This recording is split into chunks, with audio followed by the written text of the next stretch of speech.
이 시각 정치권 이슈를 알아봅니다. 순직 해병 특검팀이 윤석열 전 대통령 사저에 대해 압수수색 영장 집행에 착수했습니다. 특검팀은 수사자료의 이첩을 보류하고 회수 지시를 내리는 등 수사 결과가 변경된 과정 전반을 조사 중입니다. 윤 전 대통령은 직권 남용 권리행사 방해 혐의를 받고 있습니다.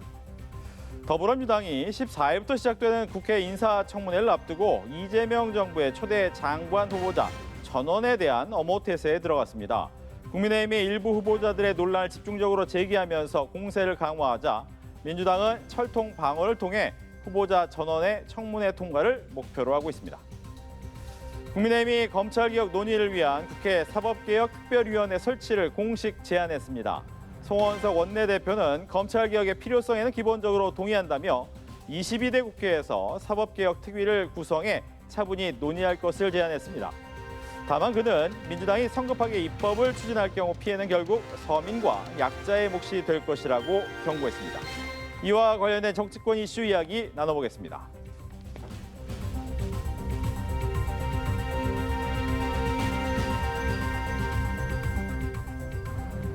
서영주 전 더불어민주당 상근부 대변인, 이창근 국민의힘 하나물 당협위원장 두 분과 함께합니다. 안녕하십니까? 안녕하세요. 어서 오십시오. 안녕하세요. 네, 순직 해병 특검 VIP 경로설과 관련해서 앞서 김태호 전 국가안보실 1차장을 피의자 신분으로 공개 소환한 모습을 보셨을 텐데 이 김 전 차장의 소환의 의미 어떤 것으로 보시는지 먼저 좀 듣겠습니다. 일단 경로설이 그 임성근 그 해병 1사단장에 대한 구명과 이어지는 상황인데 경로 이후에 어떤 식의 그 박정원 대령에 대한 조치가 이루어졌는지 그 상황에서 안보실이 개입한 정황들을 특검이 포착한 것 같습니다. 물론 안보 1차장 김태호 전 차장이 있긴 있는데요. 사실 조태용 안보실장도 이와 관련이 돼 있죠. 사실 조태용 안보실장 이후에 이종석 당시 국방부 장관과 이 채병 사건과 관련해서 윤석열 전 대통령이 통화를 한 걸 보면 전방위적으로 일단은 경로 이후에 임성근 1사단장에 대한 어떤 조치 그리고 박정원 대령에 대한 강력한 항명죄에 대한 뭐 여러 가지 강압적인 어떤 수사 조치 이런 것들을 대통령이 직접 지시를 했다면 네. 그 배경이 가장 궁금할 겁니다. 왜 경로했지? 갑자기? 그래서 저는 그런 과정들을 특검이 어느 정도 증거와 증언을 확보하고 부르지 않았을까? 저는 좀 그동안 숨겨져 있었던 김태호 전 안보 1차장은 관련이 없는 걸로 계속해서 나왔거든요. 네. 그랬는데 특검에서 김태호 전 1차장을 지명해서 피의자로 입건한 걸 보면 뭔가 확실한 물증과 증언이 확보된 게 아닌가 그래 보입니다. 결과적으로 윤석열 정부의 외교라인의 핵심 인물인데 이 수사 대상으로까지 올라갈 수 있다 이렇게 생각하시는지? 실제 뭐 말씀하신 것처럼 정말 핵심 증거가 발표가 되고 제시가 된다면은 전환점, 분수령이 될 수가 있겠죠. 하지만 그렇지 않다면은 해병 특검에서 이렇게 압수수색에 대한 그러한 또 책임도 또 져야 될 겁니다. 문제는 경찰의 수사 서류를 이첩하는 데 대해서 외압이 있었냐. 그리고 그 외압의 핵심이 결국은 윗선의 개입 여부지 않습니까? 그래서 압수수색을 하고 김태호 전 국가안보실 1차장을 소환했지만 아마 어떤 증거에 따라서 김태호 전 차장이 어떤 진술을 하느냐에 달려 있을 거예요. 그래서 좀 지켜는 봐야 되겠습니다만 아마 특검과 관련해서는 아마 상당히 내란 특검이나 김건희 특검과는 다르게 이거는 굉장히 간단한 사안이에요. 그렇기 때문에 더 빠르게 명확하게 규정이 될 수 있기 때문에 아마 김태호 1차장 그리고 임종덕 현 국회의원이죠. 이 두 사람이 당시에 국가안보실의 1, 2차장을 맡았기 때문에 분수령은 될 수 있다. 하지만 그러한 분수령이 될 만큼 핵심적인 증거와 진술이 제시되느냐. 그것이 관건일 겁니다. 네, 순직 해병 특검이 지금 전방위 압수수색도 벌이고 있습니다. 오전에는 윤 전 대통령의 사저 압수수색을 해서 휴대폰을 입수했다고 전해졌고, 그리고 조태용 당시 국가안보실장의 자택, 또 당시 안보실 2차장이었던 임종득 의원의 국회 의원실도 압수수색에 들어갔습니다. 이런 전방위 압수수색은 어떻게 지켜보셨는지요? 일단은 이제 관련자들을 철저하게 불러서 소환 조사하고 사실상 저희는 지금 배경에 대해서 가장 궁금해할 겁니다. 그 경로의 배경 자체가 왜 이렇게까지 무리하게 최혜병의 죽음에 대한 진상 조사를 잘하고 거기에 대한 책임질 사람은 책임지면 되는데 그 사단장을 하러 구하려고 안보실과 국방부 장관과 각 법률 비서관 등등등 많은 사람들과 대통령이 직접 통화한 사실들을 우리가 확인한 바 있지 않습니까? 근데 사실 안보실이 이렇게 직접적으로 개입이 돼 있었다는 것들은 좀 새로운 사실 같고요. 그래서 안보실이 직권남용에 대한 권리방해 어떻게 해서 본인들의 직위를 이용해서 타인으로 하여금 하기 싫은 일을 하게 만들었는지 피해를 줬는지 이 부분을 지금 어느 정도 가닥을 잡은 것 같고 아크로비스타 사저를 또 최혜병 특검팀에서 압수수색을 나갔잖아요. 그러면 그 사저에는 지금 누가 있느냐? 지금 윤석열 전 대통령은 구치소에 있는 거 아닙니까? 그러면 거기를 있는 분은 배우자인 김건희 씨고 결국 경로설의 배경에 혹시 배우자 김건희 씨가 있는 게 아닌가라는 측면에서 압수수색의 어떤 대상이 제가 구체적으로 확인하진 않았으나 김건희 씨에 대한 어떤 압수수색이 아니었을까 좀 그러기에 좀 미치게 됩니다. 예, 어떻게 생각하세요? 뭐 필요하면 압수수색을 할 수도 있다고 생각합니다. 하지만 이 사건이 있은 지가 벌써 2년이 됐습니다. 그 얘기는 뭐냐면은 이미 특검이나 그전 수사 단계에서 통화 내역, 위치 추적, 그리고 문자 내역 이런 것은 다 확보가 됐을 걸로 봅니다. 그러면은 그때 당시에 사용한 휴대폰 그 실체가 있느냐 문제 아니겠습니까?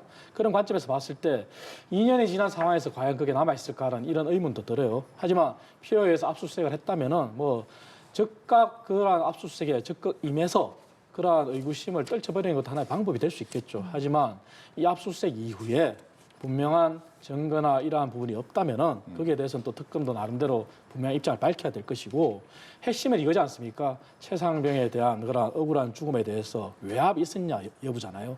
그 외압의 실체가 결국 종착역인 윤 전 대통령이냐 아니냐의 문제지 않습니까? 그렇다면은 핵심 사안에 대해서만 접근하고 불필요한 그 외에 10여 명의 전방위 압수수색이지만 불필요하게 또다시 그렇게 또 희생이 되는 그러한 직업 공무원들은 없어야 되겠다는 이런 생각도 들어요. 그렇기 때문에 해병대 특검에서 사안을 명확하게 빠르게 규명하겠다는 데서 동의하지만 이번 압수수색 과정에서도 무리한 전방위적인 압수수색으로 인해서 불필요하게 또 선의의 피해자가 발생되지 않는 그러한 상황도 좀 염려를 해야 될 겁니다.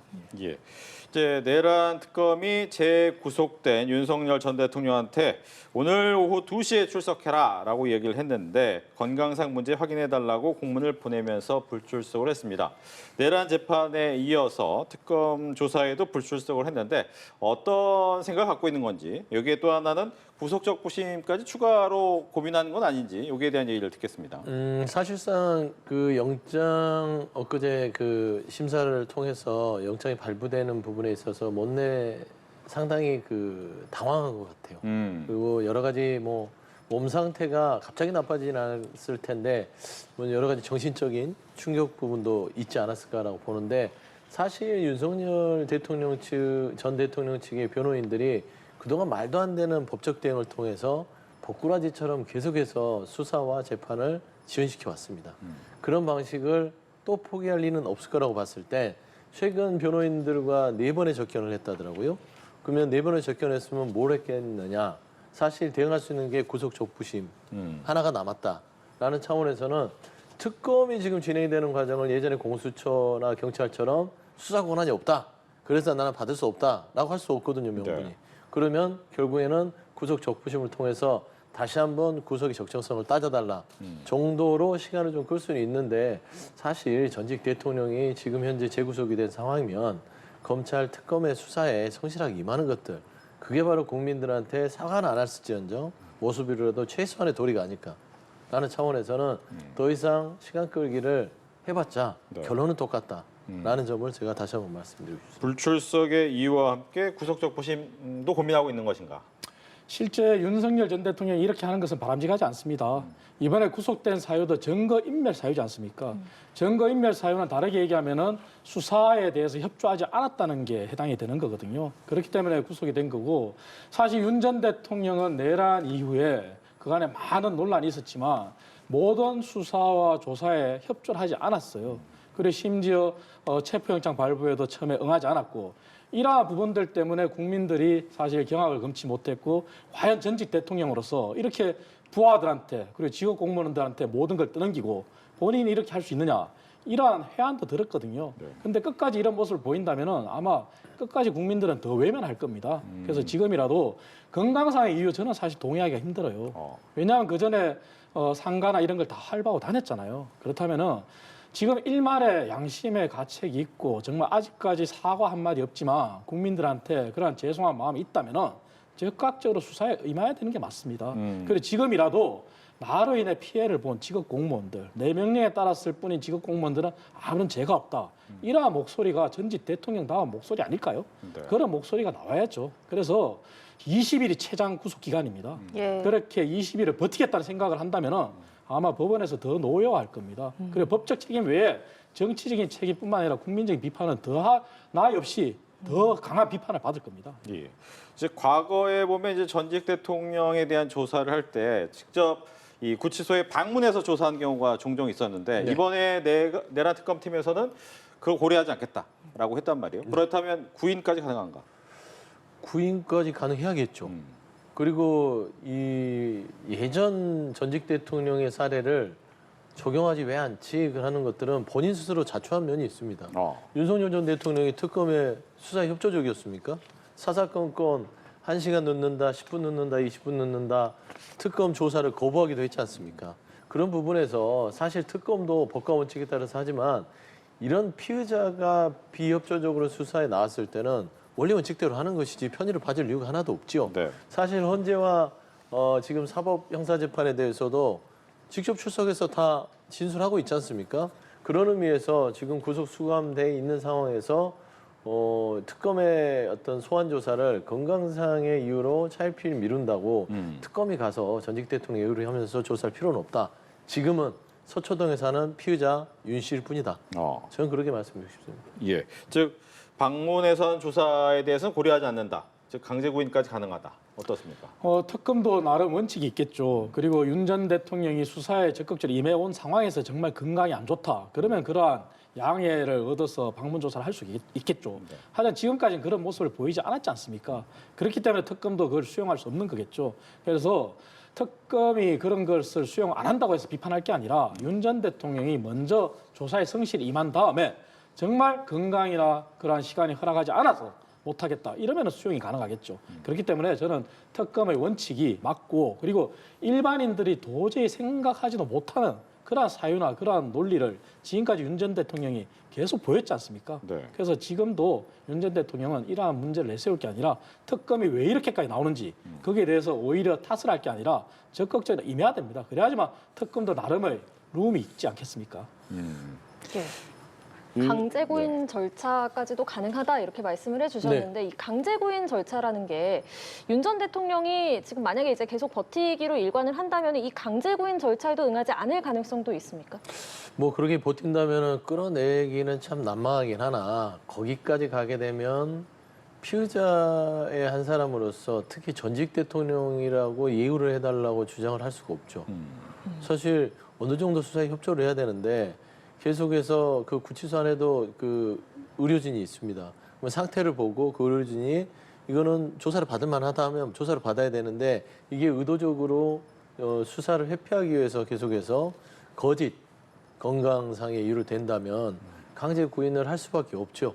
근데 강제 구인하는 모습도 국민들이 다 봐야 되지 않겠습니까? 그렇게까지 안 하도록 본인 스스로가 좀 현명한 판단을 했으면 좋겠고요. 사실 강제 구인까지 들어놓을 가능성도 전 배제하지 않습니다. 저 영장 실질심사 받고 나오는 그 모습, 왼쪽 주머니 바지 주머니에 손을 집어넣고 걸어 나오는 모습, 과연 그게 반성하고 국민들 앞에 부끄러워하는 송구스러운 하는 모습인가라는 측면에 봤을 때는 저는 정상적인 어떤 사고를 가지고 지금 수사에 임하고 있지는 않다. 그래서 저는 강제 구인까지도 가는 상황까지 초래될 가능성이 높다고 봅니다. 네, 뭐 과거에도 한 3차례에 걸쳐서 강제 구인 또 현장 조사 시도했지만 접견을 이어가는 경우도 있었기 때문에 그 결과는 또 지켜봐야 될 것 같고요. 국회로 좀 한번 특검 사무실로 넘어가 봐야겠네요. 윤석열 전 대통령이 오늘 오후 2시로 예정됐던 내란 특검 소환에 건강상 이유를 들어 불출석했습니다. 네, 특검은 곧바로 서울구치소에 윤 전 대통령의 건강 상태를 확인해달라는 공문을 보냈습니다. 내란 특검 사무실에 나가 있는 취재기자 연결해서 자세한 내용 알아보겠습니다. 백유빈 기자. 네, 서울 고등검찰청에 나와 있습니다. 윤석열 전 대통령이 오늘 오후 2시로 예정됐던 내란 특검의 소환 조사에 응하지 않았습니다. 서울구치소를 통해 불출석 사유서를 제출한 건데요. 박지영 특검보는 브리핑에서 윤 전 대통령이 건강상의 이유로 오늘 오후 12시쯤 특검에 불출석 사유서를 제출했다고 밝혔습니다. 그러면서 건강상 문제를 확인해달라는 내용의 공문을 구치소에 발송했다고 말했는데요. 구치소에서 윤 전 대통령의 건강 관련 자료를 제출받는 대로 이에 상응하는 다음 단계 조치를 취하겠다며 주말 다시 소환도 가능하다고 했습니다. 구치소 방문 조사 가능성에는 선을 그었는데요. 윤 전 대통령 측이 재판에 공개 출석 중인 만큼 전직 대통령들 사례와는 다르다며 따로 방문 조사는 검토하지 않고 소환 조사를 원칙으로 할 예정이라고 설명했습니다. 특검이 구치소에서 관련 자료를 받아봤을 때 합당한 이유가 아니라고 판단되면 곧바로 추가 출석 통보와 동시에 강제 구인을 실시할 가능성도 있습니다. 네, 순직해병 특검은 김태효 전 국가안보실 1차장을 소환 조사하고 있죠. 네, 순직해병 특검은 조금 전인 오후 3시부터 김태효 전 국가안보실 1차장을 직권남용 혐의 피의자 신분으로 소환 조사하고 있다고 밝혔습니다. 출석에 앞서 윤 전 대통령의 경로는 없었는지, 이첩 보류 지시를 누가 내린 건지를 묻는 취재진의 질문에는 묵묵부답으로 일관했습니다. 김 전 차장은 VIP 경로설의 배경이 된 지난 2023년 7월 대통령실 수석 비서관 회의에 참석한 인물이자 윤석열 정권 핵심 외교안보 인사입니다. 특검팀은 김 전 차장을 상대로 당시 회의 내용과 전후 상황 등을 집중 조사할 것으로 보입니다. 오전 9시부터는 윤석열 전 대통령의 자택인 서울 서초구 아크로비스타에서 압수수색을 집행했는데요. 이 과정에서 윤 전 대통령의 휴대폰을 확보한 뒤 12시 30분쯤 철수한 걸로 알려졌습니다.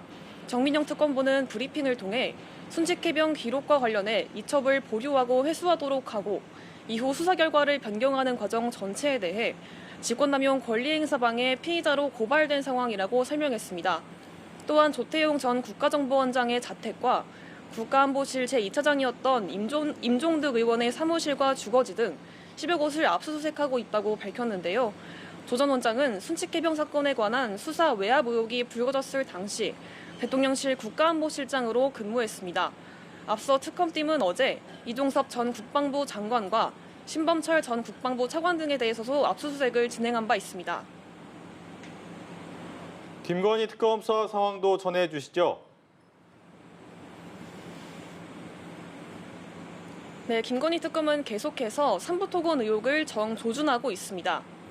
문홍주 특검보는 조금 전 브리핑에서 현재 압수물 분석 중이며 다음 주부터 본격적으로 관계자 소환을 진행할 예정이라고 밝혔습니다. 다만 김건희 여사와 이종호 전 블랙펄 인베스트 대표에 대한 소환 계획은 아직 없는 걸로 파악됐는데요.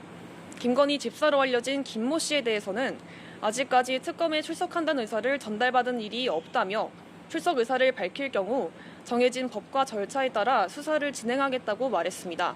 대기업들로부터 거액을 투자받았다는 의혹을 받는 김 씨는 여러 언론을 통해 김건희 여사와 연을 끊었다며 특검의 소환 조사에 응하겠다는 입장을 밝힌 바 있습니다. 특검은 오는 13일 우크라이나 포럼에 참석해 수혜를 받던 또 다른 업체인 웰바이오텍 회장과 대표를 불러 조사할 예정입니다.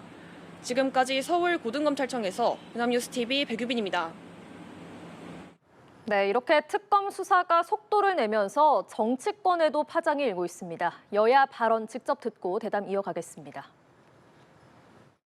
법 미비 또는 법 해석의 차이로 특검 수사에 차질이 발생하는 일이 조금이라도 없도록 필요하다면 특검법을 개정하는 등 특검을 적극적으로 지원하겠습니다. 김건희 일당, 법꾸라지들이 특검의 수사망에서 빠져나가는 일이 절대 없도록 하겠습니다. 윤석열, 김건희를 정점으로 한 내란 세력과 부정부패 세력의 실체와 죄상을 낱낱이 밝혀주십시오. 이것은 주권자인 국민의 명령입니다. 김종덕 의원에 대한 압수수색 내지는 수사의 내용은 의원 시절에 있었던 일이 아니라 대통령실에 근무할 때의 상황에 대해서 수사를 지금 하고 있고 그 부분에 대해서 압색을 실시하는 것으로 알고 있습니다. 대통령실 근무할 때 그 당시의 상황에 대한 내용이 수사상에 문제가 있다면 대통령실에 가서 압수수색을 해야 합니다. 왜 국회의원실에 와서 압수수색을 하는 것입니까?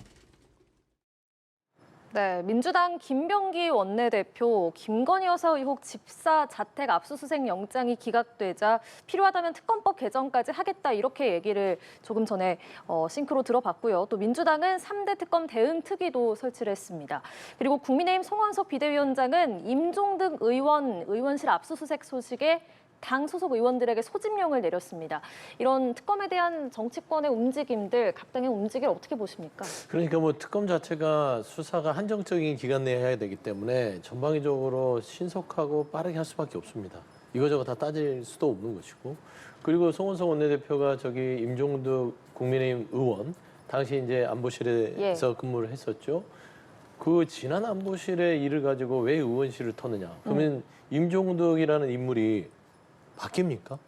안보실 임종득과 국회의원 임종득은 똑같습니다. 그러면 그 인물이 바뀌지 않는다면 이 압수수색의 집행은 인신에 대한 어떤 행위이기 때문에 거기에 대해서 집행하는 건 당연한 거고요. 지금 예전에 윤석열 전 대통령을 보호하기 위해서 관저 앞에서 체포영장 저지를 했던 그 모습을 그대로 또 재현하고 있는 게 아닌가. 이 특검의 압수수색은 법적 절차를 따라서 가는 겁니다. 망신주기다 정치보복이다. 망신당한 일을 안 하면 되잖아요. 망신당한 일을 왜 해서 저런 일이 자초하는지에 대해서는 국민들 보기에 부끄럽지 않은지를 다시 한번 들어봤으면 좋겠고요. 사실 이 부분이 지난 안보실에 있었던 문제와 관련이 없다. 제가 이 말씀까지는 안 하고 싶었으나 지난 야당 민주당 시절에 윤석열 검찰은 어땠습니까? 이재명 대통령 당시 대표에 있어서 성남 시절 경기 시절에 있던 걸 가지고 의원실 당사 탈탈 털어갔잖아요. 그 논리하고 저 논리하고 뭐가 다를까요? 그러니까 검찰의 수사 자체는요. 지금 송원석 전 비대위원장이 말하는 정도의 수준으로는 막을 수 없고 정치보복이라는 단어도 국민들은 받아들일 수 없을 것이다. 저는 그렇게 보여서 성실하게 수사에 임하는 것이 국민의힘이 사는 길이다. 저는 그런 말씀드립니다. 예, 야당 탄압, 정치 보복 아니다. 동의할 수 없다. 이렇게 말씀을 해주셨는데. 일단 송원석 원내대표 얘기는 이거 같아요. 2년 전의 일인데 그때 당시에 핸드폰이 결국 핵심일 텐데 그것이 지금 남아있겠느냐 이런 논리로 들립니다. 하지만 국민의힘이 국민의힘 의원을 보호하는 그러한 부분과 그리고 국민의힘이 국민적인 시각에서 국민들이 바라보고 있는 부분 그 부분을 바라봤을 때는 사실 모든 것을 다 비우고 당당히 응하는 게 맞죠. 그래야지만 국민의힘이 정말 국민들이 느끼시기에 윤석열 전 대통령과 김건희 여사로부터 자유롭구나 이런 판단을 할 겁니다. 그래서 그러한 부분이 개인적으로는 굉장히 좀 아쉽다는 말씀을 드리고요. 하지만 민주당도 사실은 계속해서 이렇게 특검법이 통과되고 특검이 이루어지고 있는 상황에서 정치적인 압력을 행사하는 것은 굉장히 바람직하지 않습니다. 그것이 특검이 나아가야 될 길을 마치 민주당이 그 위에 존재하는 것처럼 비치거든요. 그럼 특검과 법원은 법에 따라서 판단을 하면 되고 그것을 저희들은 지켜보면 됩니다. 그리고 뭐 거기에 따른 당당한 수사나 이런 것을 응하지 않을 때 거기에 대해서 비판을 하면 되는 것이죠. 하지만 특검이 한참 진행 중인데 지금 또다시 특검법을 개정해서 특검을 뒷받침하겠다? 민주당이 수사하는 게 아니잖아요. 그래서 민주당도 지금은 더 이상 민주당의 시간이 아니라 특검의 시간이니 특검이 하고 있는 부분을 법에 따라서 진행되고 있는 부분을 지켜보면 됩니다. 그것이 민주당에 당부드리고 싶은 말씀이에요. 네. 14일부터 이제 인사청문회는 시작이 되는데 오늘 2명의 장관 후보자가 또 지명이 됐습니다. 문화체육관광부 장관 후보자에는 최희영 노을 유니버스 대표, 국토교통부 장관 후보에는 김윤덕 민주당 의원이 지명이 됐는데 이로써 초대 내각은 일단 인선을 마쳤습니다. 오늘의 인선까지 좀 들어볼 텐데 먼저 민주당에서는 어떻게 평가를 좀 하시겠습니까? 일단 고심이 많으셨던 것 같고요. 일단 문체부 장관 후보자인 최희영 후보자 같은 경우는 언론에도 계셨고 연합뉴스에도 있었으니까 뭐 인연이 여기에도 있네요. 그다음에 기업 어떤 여행 플랫폼을 창업을 해서 나름대로 성과를 거뒀던 실력 있는 기업가로서도 인정받고 있어서 저는 문화나 관광 그다음에 대언론 부분까지 아우를 수 있는 좀 적절한 후보 인선이 아니었나 싶고요. 개인적인 흥결이 없다면은 저는 문체부를 이끌 만한 후보로서는 잘 낙점했다고 봅니다. 네. 김윤덕 의원 같은 경우는 뭐 주거안정복지 특별위원장을 통해서 대한민국 국민들의 주거안정에 대한 여러 가지의 정책들을 당에서도 주도해왔고 이번에 대선 캠프에서도 그 부분의 역할을 해왔기 때문에 전체적으로 대한민국 국민들의 주거 안정을 위한 이재명 대통령의 정부 구상에 발맞출 수 있는 그런 인선으로서 고심 끝에 낙점한 게 아닌가. 네. 저는 사실상 고위공직자로서의 어떤 기준에만 크게 벗어나지 않으면 인선 자체는 능력과 역량을 잘 고려한 나름대로 균형 잡힌 인선이었다. 저는 그렇게 좀 평가하고 싶습니다. 예. 뭐 의원이 또 한 명 더 늘었기 때문에 의원의 좀 배치가 좀 많아졌다라는 부분도 보이고 기업가 출신이 또 왔다는 점도 눈에 띄기도 하고요. 어떻게 보셨는지. 그렇습니다. 남은 두 부서가 이제 국토부와 문체부였는데 기업인 출신이 이제 문체부를 맡았습니다. 물론 민간에서 성공한 기업가 출신이죠. 그리고 그 전에는 이제 결국 네이버에 또 몸을 담았던 분입니다. 결국은 네이버 출신 인사가 2명이나 장관에 입각하는 그런 결과를 보여줬는데요. 문화라는 것은 사실 이재명 대통령도 후보 시절부터 강조했지만 대한민국의 고부가 가치입니다. 그렇기 때문에 민간에서 몸을 담았던 분이 민간의 경험을 토대로 대한민국의 문화를 세계에 더 알리고 대한민국의 성장 동력으로 이어진다면 환영할 만할 일입니다. 그래서 그렇게 되기를 바라고요. 국토부는 제가 예전에 이런 말씀을 드린 적이 있습니다.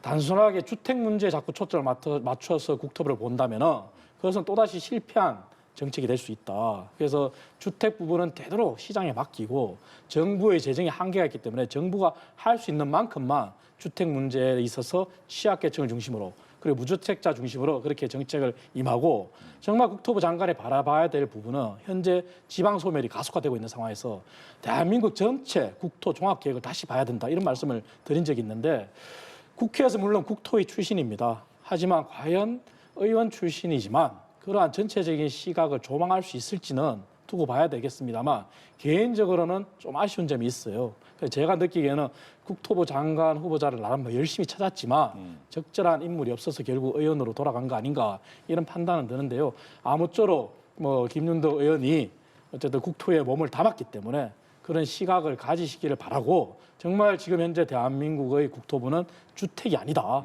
그래서 국토부는 대한민국 전체 국토 계획을 다시 들여다봐야 되는 그런 시점이다 하는 막중한 책임을 가지고 좀 임해 주시기를 바라겠습니다. 네, 알겠습니다. 이렇게 당부 말씀까지 들어봤고요. 저희는 여론조사 결과 보겠습니다.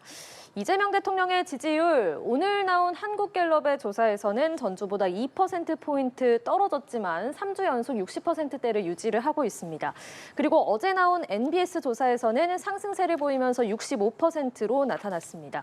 먼저 서용주 부대변인께서는 이 63%, 65% 지지율 어떻게 평가하십니까? 일단 뭐 이재명 정부, 이재명 대통령이 꾸준히 올라가고 있다는 점에 전 주목하고 싶습니다. 갑자기 어떤 이벤트를 통해서 확 올라갔다가 어떤 실수를 통해서 확 내려가는 그런 변동에 대한 지지율은 굉장히 불안하다고 할 수 있는데 차곡차곡 몇 %씩 꾸준하게 국민들에게 신뢰감을 주면서 올라가는 것들이 사실 좀 탄탄한 어떤 국정 운영의 출발이 아닌가라고 평가해주고 싶고요.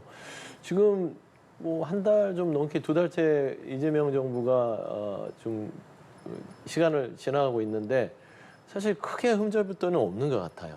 몇몇 인사들의 어떤 뭐 조금 좀 국민 기준에 안 맞는 것들은 불거지고는 있으나 정책면이나 그다음에 현재의 안보 외교 그다음에 민생을 생각하는 행보들이 너무 일을 열심히 한다. 워크홀릭이냐. 근데 사실 국민 입장에서는요. 행정부의 고위 공무원들이나 공무원들이 워크홀릭으로 일해주면 국민은 편합니다. 물론 공무원들은 죽어나겠죠. 그럼에도 불구하고 지금 현재 이재명 정부의 이런 꾸준한 어떤 그 열심히 성실히 하는 어떤 행정을 높게 평가한 게 아닌가. 그래서 저는 이 상태를 계속 유지하면 꾸준히 올라가서 한 80%까지 이제 올라가지 않을까 생각합니다. 예, 이창근 당협위원장께서는 어떻게 해석하십니까? 뭐 현재 이재명 대통령에 대한 평가는 굉장히 우호적이라고 저는 알고 있습니다. 저 역시 마찬가지 어쨌든 순조로운 순항을 하고 있고 그리고 경제 회복에 전력을 다하기 때문에 앞으로 잘해 주시기를 당부드리지만 저는 이재명 대통령의 직무 수행에 우리가 초점을 맞추기보다는 민주당의 지지율과 같이 함께 저는 보고 싶다 이런 말씀 드리고 싶어요. 왜냐하면 이재명 대통령의 지지율은 사실은 대선 이후에 계속 상승 추세 내지 상승 추세를 유지하고 있어요. 하지만 민주당의 지지율은 갤럽 조사를 본다면은 상승과 하락을 번갈아가면서 보이고 있거든요. 그 얘기는 이재명 대통령의 지지율은 60%대인데 민주당의 지지율은 40% 초반에 머문다. 이 얘기는 결국은 대통령의 행보와 민주당의 행보가 똑같으냐 이런 의문을 던지거든요.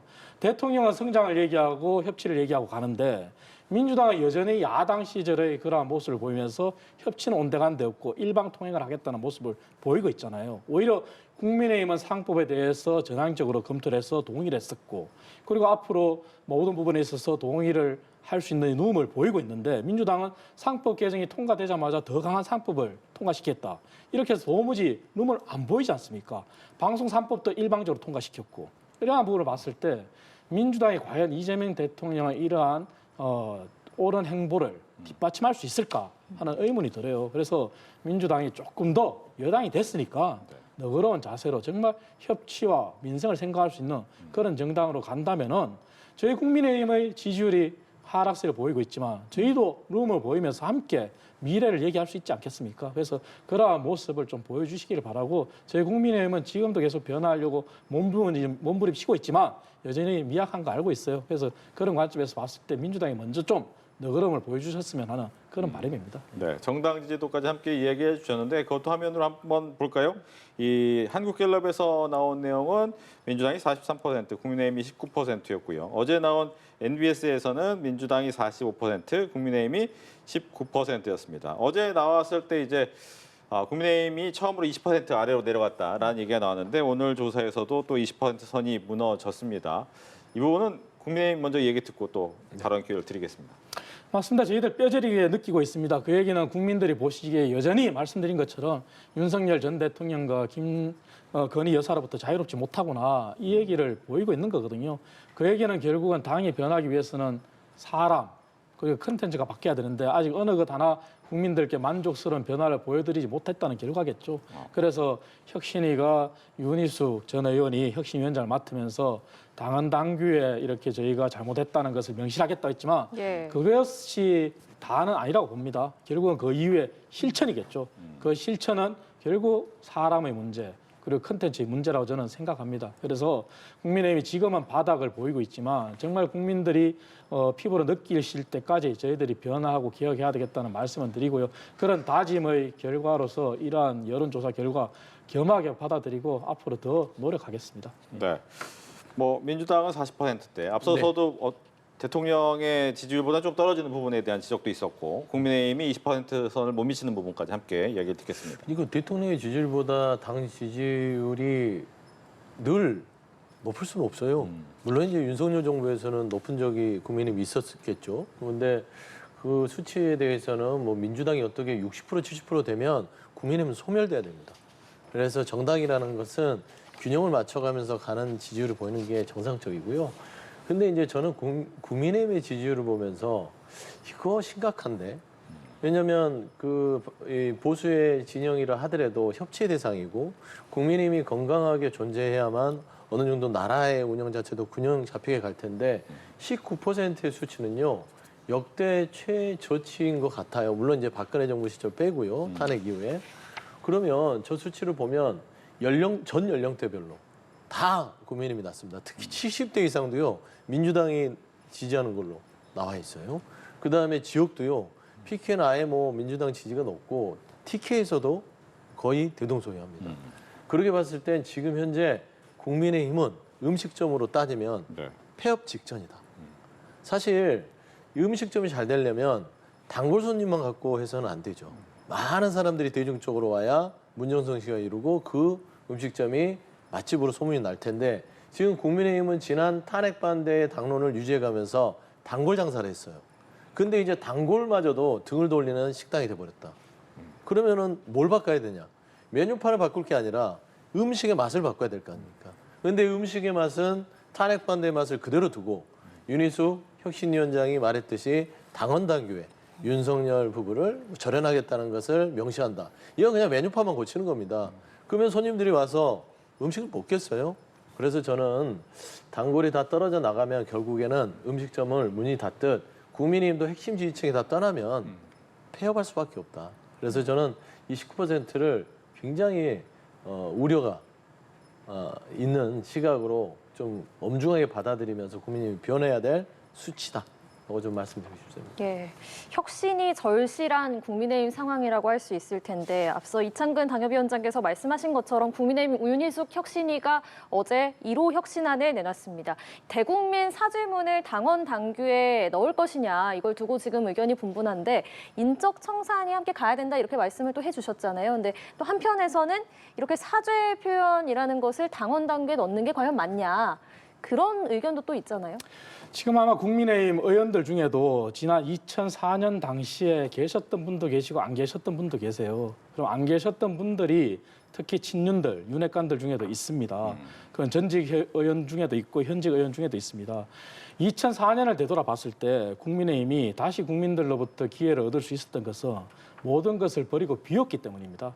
당시에 모든 것을 버리고 천막 당사로 허화벌판으로 나갔습니다. 그리고 다 마지막 기회를 달라고 그렇게 했었고요. 지난 2012년 대선을 앞두고 2011년도에 중앙선관위 디도스 해킹 사건이 났을 때도 마찬가지입니다. 당시에도 박근혜 전 대통령께서 사과를 하시면서 정말 당의 모든 것을 버리는 심정으로 당의 색깔도 바꾸고 당의 이름도 바꾸었습니다. 하지만 지금 국민의힘이 바로 필요한 것이 그때 그 모습이거든요. 버리지 않는다면 국민의힘은 미래를 얘기할 수가 없습니다. 이렇게 언제까지 과거를 얘기하고 과거에 대해서 서로 설왕설래하고 서로 반목하고 갈등하는 이러한 상황에서 어떻게 미래가 있겠습니까? 그렇다면 저는 이런 말씀을 드리고 싶어요. 아까도 말씀드렸지만 실천이잖아요. 말만 하면 뭐합니까? 당한 당규에 담으면 뭐합니까? 결국 실천이잖아요. 그 실천은 모든 걸 버려야죠. 버리고 비운다면은 그리고 저희가 지킬 게 더 이상 없다고 느껴질 때 아마 미래를 얘기할 때 그때서야 국민들이 지켜줄 거예요. 그래서 저는 이런 말씀을 꼭 드리고 싶고 그래서 지금 국민의힘은 실천이다. 그 실천은 인적 청산이 됐건 당원 단계의 명시가 됐건 뭐든지 해야죠. 이것이 국민의힘이 변하는 모습입니다. 예. 그래서 이제 혁신위가 14일부터 15일 이틀간 당원 투표를 실시해서 이 수록 여부를 결정을 한다는 방침인데 그런데 또 최종 결정권은 전당대회를 통해 선출된 새 당대표에게 또 이제 혁신위의 그거를 이제 받아서 이거를 실행하는 거는 또 당대표의 권한 아닙니까? 그러니까 이게 전형적으로 눈 가리고 왕하는 혁신인데요. 그러니까 지난 김용태 전 비대위원장이 내세웠던 5대 개혁안 그중에 1, 2번만 제가 말씀드리면 1번이 탄핵 반대 당론을 철회하자.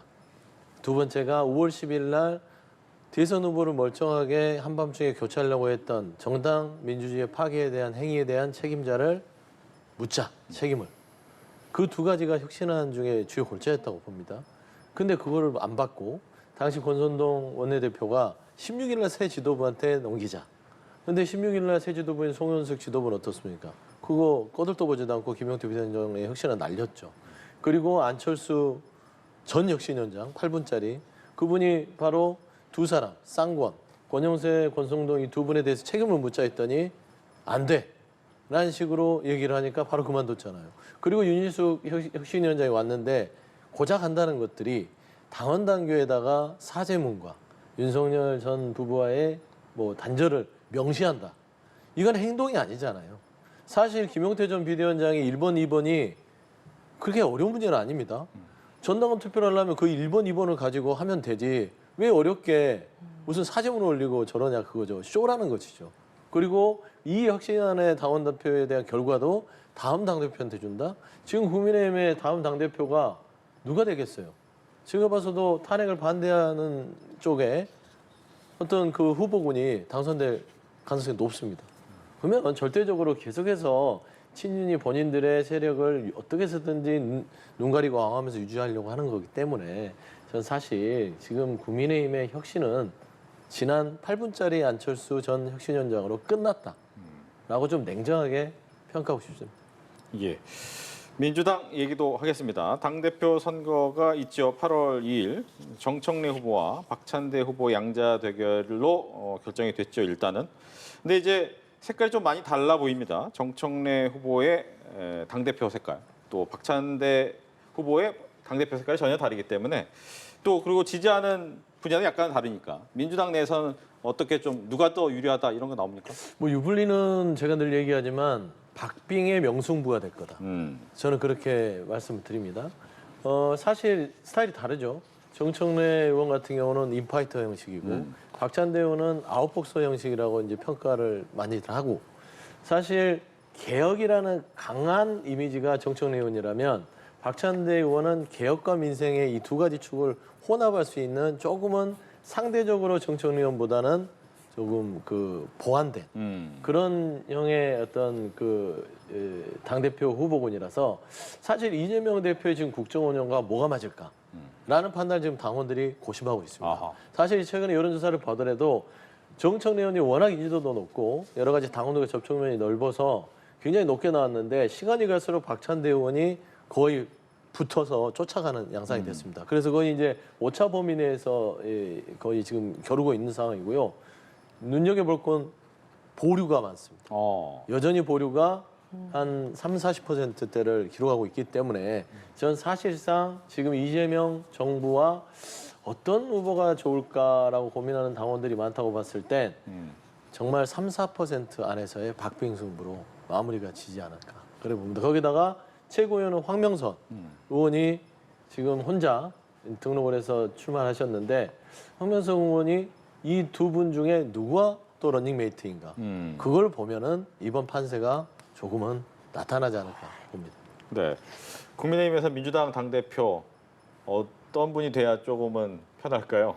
사실 그 전까지는 정청래 의원은 굉장히 강성이고 네. 박찬대 의원은 그래도 나름 유연한 그런 리더십을 보이지 않겠나 이렇게 생각을 했었는데 사실 본격 전당대회가 들어간 뒤로는 두 분 다 강성으로 바뀌는 것 같아요. 그것이 민주당의 한계일 수도 있는데 결국 다시 말해서 강성 지지층들 그리고 친명 중에서도 정말 강성 의원들 그러한 모임에 가서 모두가 다 강성적인 발언을 쏟아놓고 있단 말이죠. 이 부분은 굉장히 우려스럽습니다. 누가 되든 간에. 근데 이 부분은 선거 기간 때문에 어쩔 수 없다. 그리고 정말 누가 되든 간에 되고 나서는 협치하겠다 하면은 다행이겠지만 정청래 의원은 여전히 의구심을 거두기가 힘들어요. 왜냐? 대여 투쟁이라는 건 있어도 대야 투쟁이라는 건 처음 들어봤거든요. 근데 아직까지도 대야 투쟁을 얘기하고 있어요. 이재명 대통령 이래라 싸우면 내가 하겠다. 그거는 야당의 모습이지 여당의 모습이 아니잖아요. 그렇다면 여당을 왜 합니까?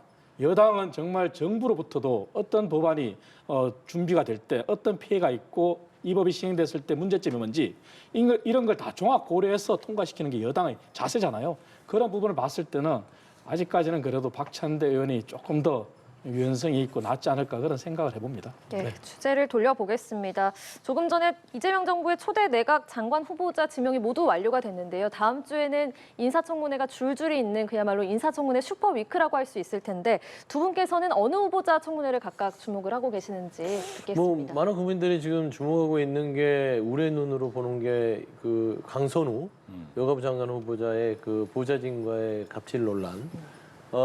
그다음에 교육부 장관 후보자 이진수 후보자 제자 논문에 대한 여러 가지의 그 뭐라고 해야 되죠? 표절이라고 해야 되나요? 복분 논란이라고 해야 되나요? 그런 제자 논문을 이용한 본인의 업적으로 좀 이렇게 했던 이런 논란들이 사실 이게 작은 일로 비춰지지는 않아요. 굉장히 우려스럽습니다. 이재명 정부가 제가 앞서도 얘기했지만 순항하고 있고 굉장히 일을 열심히 하면서 앞으로 조금씩 나아가는데 인사에 있어서 사실 이거는 가족의 문제도 아니고 본인의 문제잖아요. 그리고 이 보좌진들의 갑질 문제에 있어서의 어떤 대응 방식이 사실 좀 잘못한 게 있으면 부적절했다. 제가 반성하고 앞으로는 이런 일이 없도록 하겠습니다. 하지만 어떤 국무위원회 이직에 있어서는 이런 일이 없도록 하면서 성실히 수행하겠다 하면 어느 정도 돌파할 수 있는데 이거를 보좌진들이 거짓말하는 것처럼 해버리면서 가니까 결국엔 다시 그게 돌아와서 국민들의 정서가 다시 반발로 나오는 겁니다. 이준수 교육부 장관 후보자도 그렇고요. 그래서 저는 사실 인사검증에서 가장 중요한 거는 국민의 눈높이입니다. 국민의 정서와 국민의 눈높이에 벗어나면 아무리 자당의 의원이라 하더라도 또 이재명 정부에서 임명한 초대 장관 후보자라 하더라도 고집할 필요는 없다. 그리고 이재명 대통령의 부담이 된다고 생각한다면 이진수, 강선우 두 후보자도 본인의 거취를 생각하는 거. 그게 정말 국정을 생각하는 게 아니겠냐라는 측면이라서 민주당은 어쩔 수 없이 다 감쌀 수밖에 없어요. 어떻게 매몰차게 임명 처리하십시오. 그렇게 말 못하죠. 하지만 눈치가 있다면 저는 그런 부분에 있어서는 두 후보가 결정하실 문제 같다 그런 생각합니다. 알겠습니다. 사실 민주당이 그리고 이재명 정부가 취임한 이후에 바뀐 모습을 보인다면은 정말 이진숙 교육부 장관 후보자나 강선우 여가부 장관 후보자에 대해서는 함께 인사청문 보고서 부적격을 채택한다면은 국민들이 박수를 보낼 거예요. 하지만 민주당은 어떻습니까? 여전히 이진숙 교육부 장관 후보자에 대해서 연구윤리상 용인을 할 수 있다 그래요. 저도 대학에 있었고 저도 수없이 논문을 써봤지만 논문지도 또 해봤지만 제자의 석사, 박사 논문을 저널에 낼 때 제자가 일저자에 가는 거는 연구에 있어서 기본 원칙 중에 원칙이에요. 하지만 지도 교수가 일저자로 간다? 그것은 있을 수가 없는 얘기예요. 해외에서도 있을 수가 없는 사례예요. 그런데 이것을 연구윤리상 용인한다? 지금이라도 민주당은 그러한 논평 자체를 거둬야 됩니다. 그래서 국민들이 박수를 칠 수 있을 만큼 정말 인사청문 자체에서 결과 보고서가 부적격이다 채택한다면 정말 이재명 정부는 달라졌구나. 민주당도 다른 모습을 보이는구나. 박수를 보낼 거예요. 그리고 강선우 의원도 마찬가지입니다. 본인이 인사 청문 전에 자기 검정서를 써요. 자기 검정서만 썼다면 아마 본인이 스스로 장관을 사양해야죠.